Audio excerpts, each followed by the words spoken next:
Ayah bunda, jujur deh, di zaman sekarang ini pasti ada satu pertanyaan yang sering banget bikin kita kepikiran kan? Gimana ya caranya jaga anak-anak kita tetap aman di dunia maya?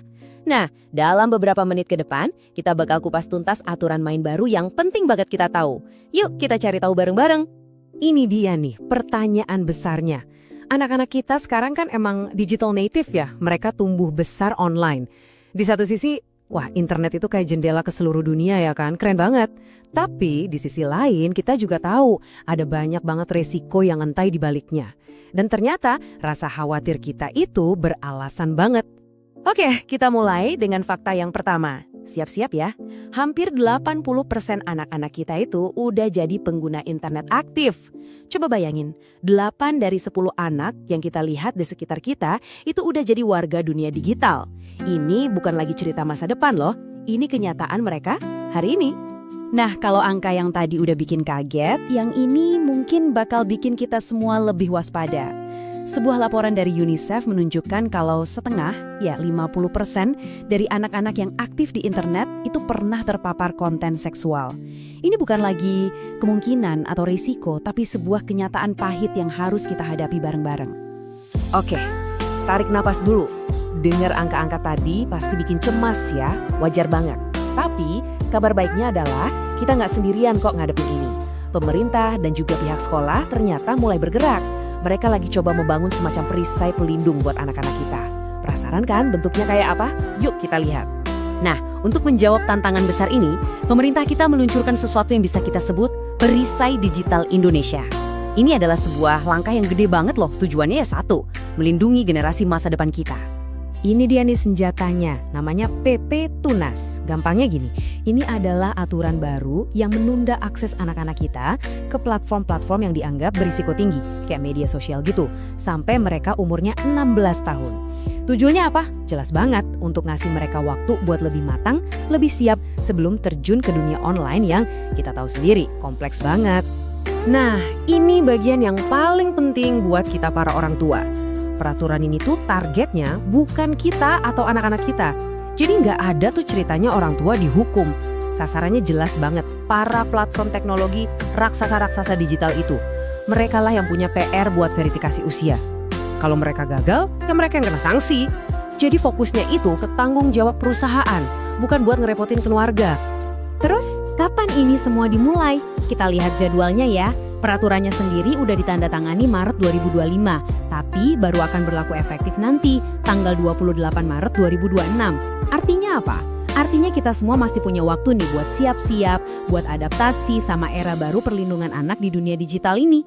Oke, perlindungannya nggak berhenti di level nasional aja loh.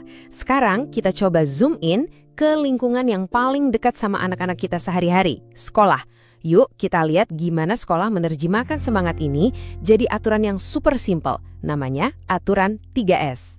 Ini dia konsepnya dari Kementerian Pendidikan, gampang banget diingat, 3S. Yang pertama, screen time, ini soal ngatur berapa lama anak boleh pakai gadget.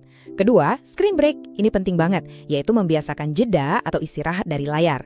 Dan yang ketiga, screen zone, yaitu nentuin area-area di sekolah yang harus bebas gadget. Simple kan? Dan tujuan utamanya, seperti yang disampaikan Pak Menteri di sini, itu bukan cuma sekedar jangan main HP. Bukan. Ini lebih dalam dari itu. Ini soal membangun budaya baru di sekolah. Menciptakan lingkungan di mana anak-anak bisa lebih fokus, saling menghargai, dan pastinya bisa belajar dengan lebih maksimal. Ternyata rasa khawatir yang kita rasakan di Indonesia ini, dirasakan juga loh di seluruh dunia. Ini masalah global, Indonesia nggak sendirian. Di mana-mana, orang tua dan guru lagi pusing mikirin hal yang sama persis. Dan ini buktinya. Data dari UNESCO menunjukkan kalau 1 dari 4 negara di seluruh dunia itu sudah menerapkan larangan atau pembatasan HP di sekolah. Wow! Ini artinya apa yang kita lakukan di sini itu sejalan sama gerakan global untuk mengembalikan fokus belajar anak-anak ke dalam kelas, bukan ke layar.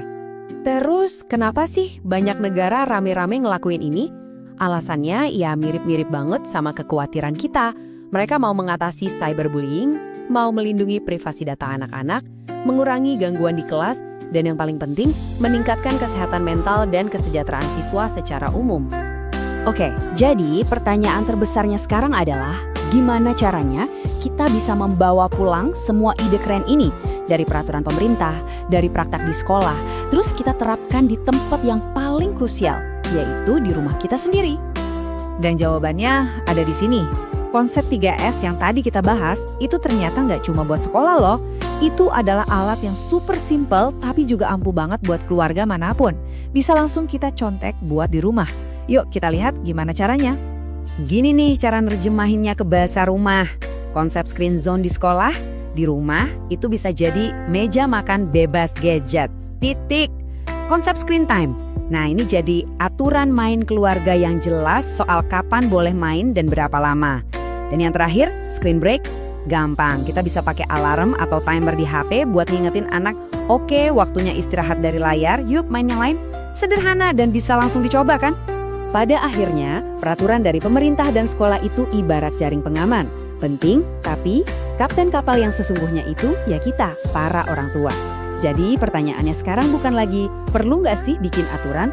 Tapi, oke, apa satu aturan pertama yang akan kita buat di rumah setelah ini? Yuk, coba deh mulai diskusinya nanti malam di meja makan.